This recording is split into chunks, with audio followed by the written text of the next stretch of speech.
Before we get started today, I just want to say a big thank you to Bill Terry for my first ever on the line wind training practice, and also to Ernie Van de Zandy and Thomas Tamus for all of their help on this subject.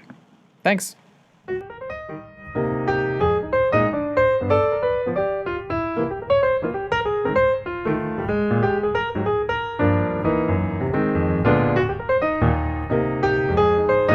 Hello, and welcome back to Ryan's Shooting Podcast. Before we get started, I want to apologize for the lack of content in recent weeks. I got really busy with travel and competitions and preparation for our small bore Olympic trials we just had last month, and now for the air rifle Olympic trials coming up in a couple weeks.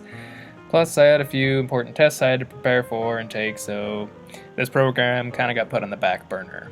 However, I had time to make this one this week for you guys, and hopefully I'll be able to put out a few more shortly, so I hope you enjoy.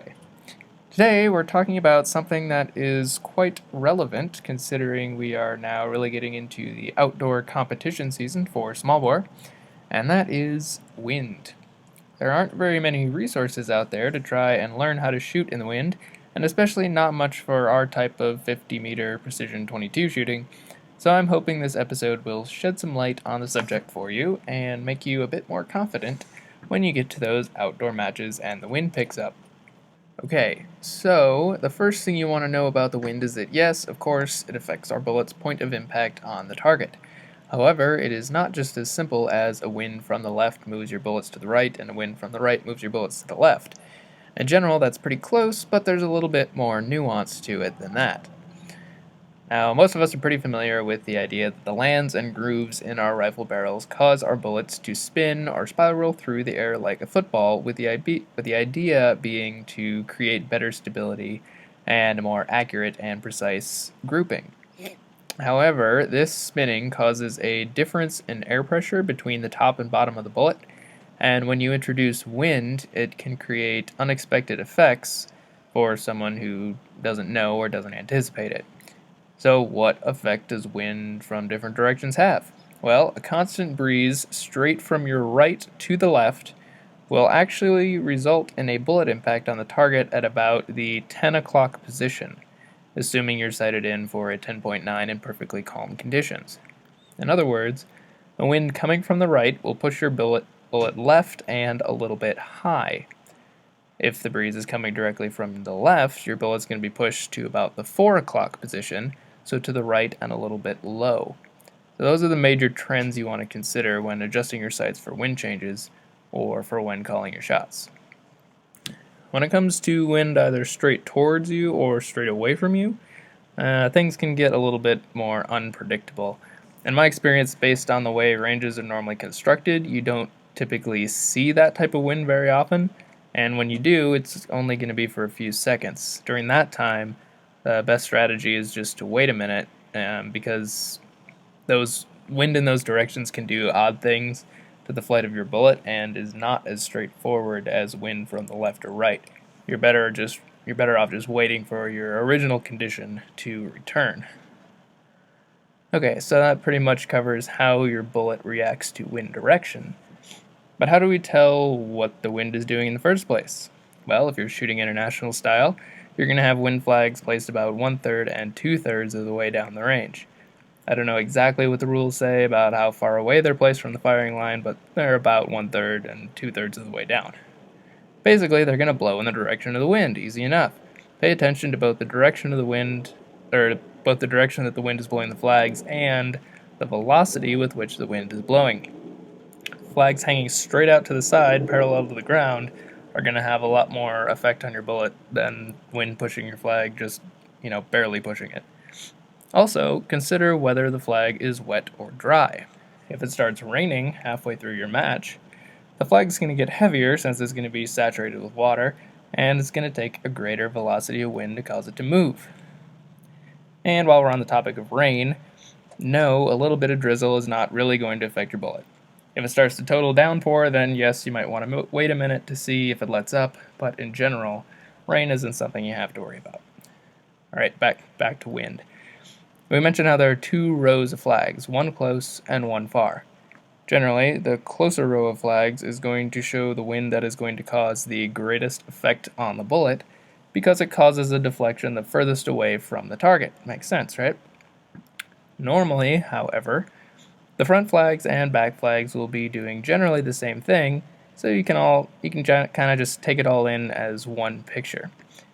If you notice that the front flags and back flags are doing completely different things, one's going to the left, one's going to the right, that kind of thing, well, that's going to be a great opportunity to not shoot the shot and to wait until the flags return to doing the same thing. If they're different, that means you have wind swirling around out there between you and your target, and there really isn't any way to predict what it's going to do to your bullet.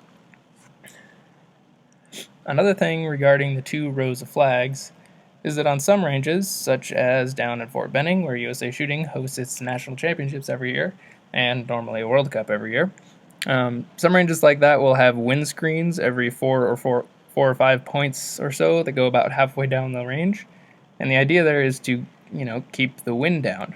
At Fort Benning, I almost never look at the flags that are close to me because you just don't have to. They hardly ever do anything, and if they all of a sudden do, you just wait for a second for it to stop before taking your next shot. At that range, pretty much all of your attention to wind flags should be on the far flags because they're showing you what the wind is doing in the only place that it's going to affect your bullet. Alright, on to the most common question regarding wind. How many clicks on my sights does a certain wind condition require in order for me to keep it in the middle of my target? I used to ask this one all the time myself. Unfortunately, for those of us who like things to be somewhat predictable and the same all the time, the effect of a certain wind condition that you read off the flags is going to vary from range to range. At one range, when a flag looks one way, it could mean you need three clicks of sight adjustment, whereas at another range with the exact same flag picture, it might only need 1 click. So figuring that out is a big part of what your official training day is about when you go down for a match. So when I'm somewhere for an outdoor competition and I have my pre-event training the day before, I'm not concerned with trying to make sure I know how to shoot prone or kneeling. I should have already done that before I got down there. What I use that practice time for primarily is figuring out the range and how the wind affects my bullets on that range.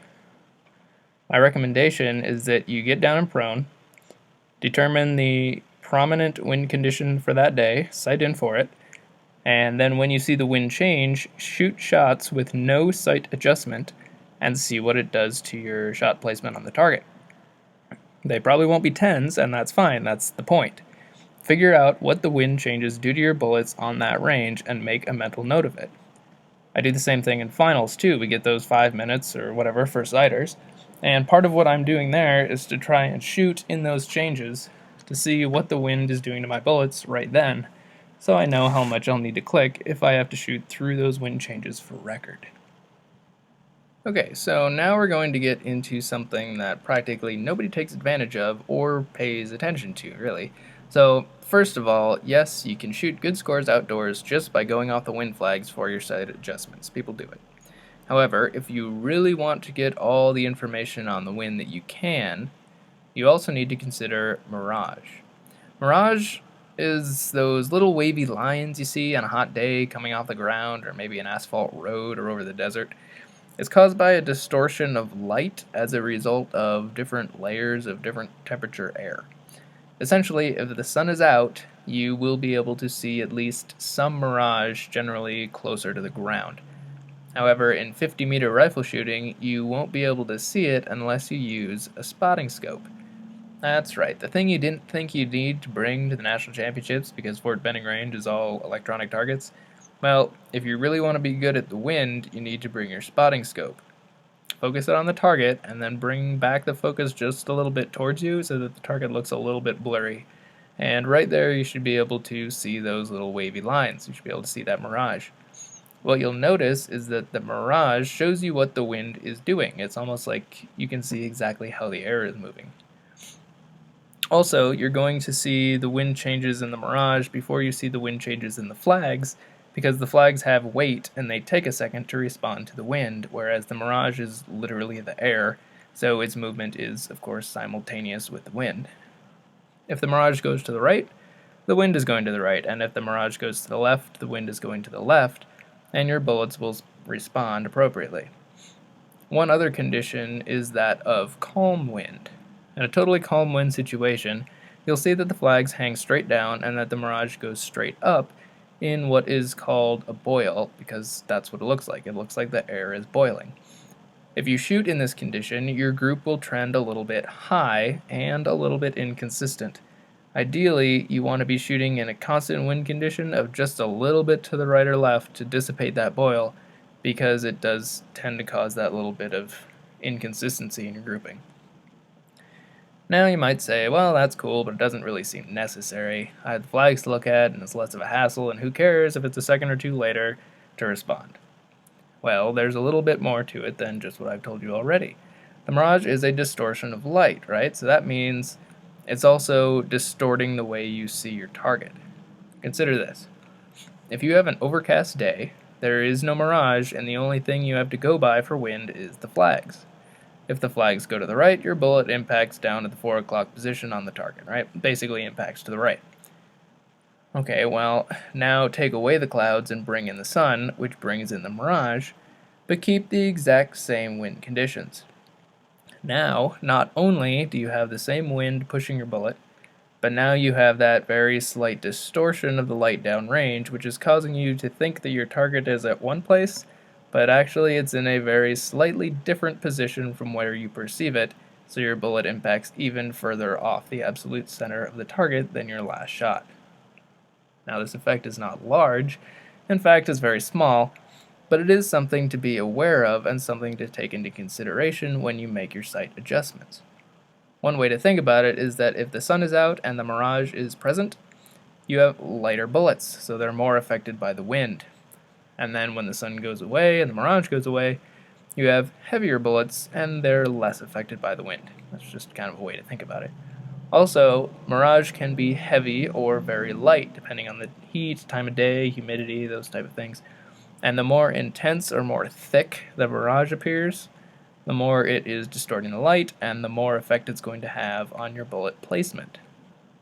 I find this whole thing to be a really interesting concept, personally, and dealing with the wind and the mirage adds a whole nother layer of complexity and challenge to the sport. Alright, so how about a real-life strategy? For pretty much all of you, all of what I'm going to say here is probably going to apply. I would say, first of all, you don't have to feel like you need to go out and get a spotting scope if you don't have one already, and try to become an expert at reading mirage during your pre-event training day if you're not someone who ever shoots outdoors, or maybe even if you just recently started shooting small bore. You'll be fine sticking to the flags and just watching for the major changes and making sure most of your focus is just on shooting good shots as opposed to trying to nail the wind conditions. We already talked a bit earlier about how to use your pre-event training day to figure out how the wind on that range behaves and how it affects your bullets, so do all of that. And then on match day, before the match starts, sit behind the line for 10 or 15 minutes just to watch the flags. Figure out what the most predominant condition is, and plan to shoot only during that condition. Check the flags in between every shot and take wind into consideration when making your shot calls.